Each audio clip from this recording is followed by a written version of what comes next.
got so much motherfucking design on right now. Bring it down, bring it back, make it clap. I got 3 old thoughts, new block, where that thing, bitches on my line. Di sini saya akan membahas sedikit tentang pengertian-pengertian istilah-istilah yang ada di dalam akuntansi.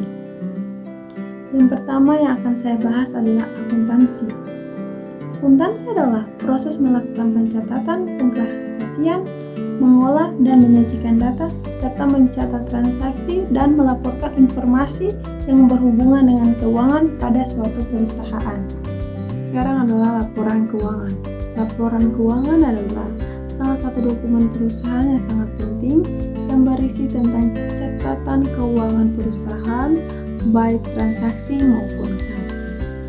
Akun adalah salah satu media yang ada dalam akuntansi yang digunakan untuk melakukan pencatatan transaksi yang berhubungan dengan keuangan.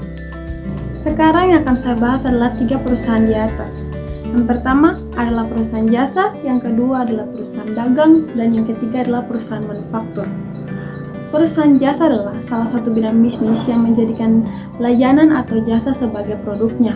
Contoh dari perusahaan jasa adalah tukang jahit, laundry, ataupun jasa ojek online. Dan yang kedua adalah perusahaan dagang. Perusahaan dagang adalah salah satu perusahaan yang aktivitas perusahaannya membeli dan menjual kembali barang yang dibeli tanpa merubah bentuk barang tersebut. Contoh dari perusahaan dagang adalah minimarket ataupun toko-toko kelontong yang ada di samping-samping jalan, yang mana toko-toko tersebut membeli barang dan langsung jual kembali tanpa merubah bentuk barang tersebut. Dan yang ketiga adalah perusahaan manufaktur. Perusahaan manufaktur adalah perusahaan yang mengolah bahan mentah untuk dapat menjadi barang jadi. Contoh dari perusahaan manufaktur ini seperti contoh kecilnya adalah apabila kita mempunyai toko kue dan di mana kita membeli bahan untuk membuat kue seperti tepung, terigu, gula, dan kita mengolah tepung, terigu, gula itu menjadi kue, itu sudah dinamakan sebagai perusahaan manufaktur, di mana kita mengolah bahan mentah untuk dapat menjadi barang jadi dan kita dapat menjualnya. Sekarang adalah kas. Kas adalah alat pembayaran yang siap dan bebas dipergunakan untuk membiayai kegiatan dalam perusahaan. Kita dapat melihat ada 2 jenis piutang di atas.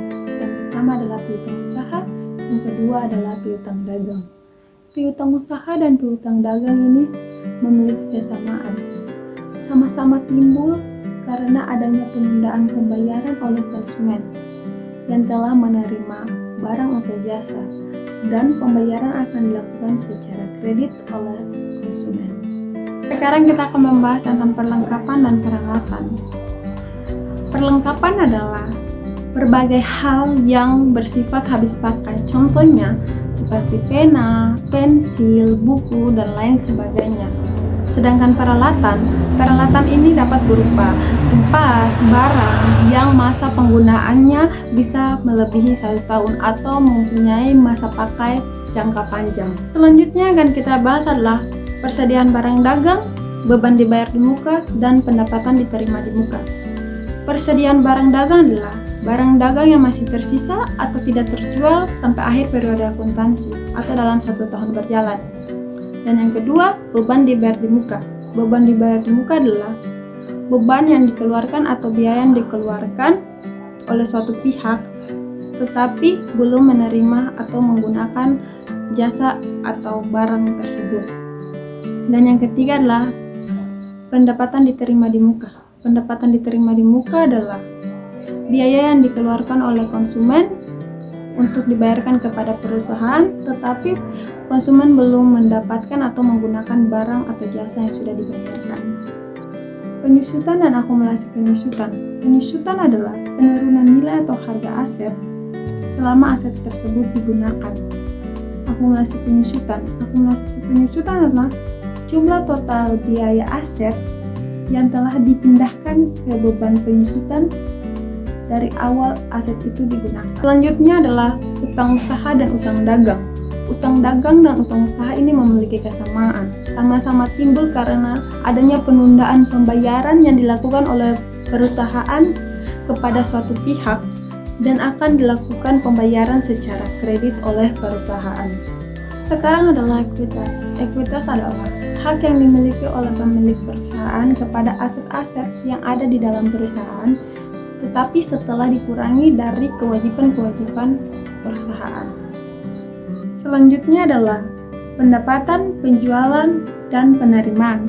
Pendapatan adalah bertambahnya aktif atau kekayaan perusahaan yang didapatkan dari hasil penjualan barang atau jasa oleh perusahaan tersebut. Yang kedua, penjualan. Penjualan adalah proses interaksi antara penjual dan pembeli sehingga terjadinya kegiatan jual beli. Contoh dari penjualan bisa kita lihat di pasar atau di minimarket ataupun di mana yang ada kegiatan jual beli. Yang ketiga adalah penerimaan.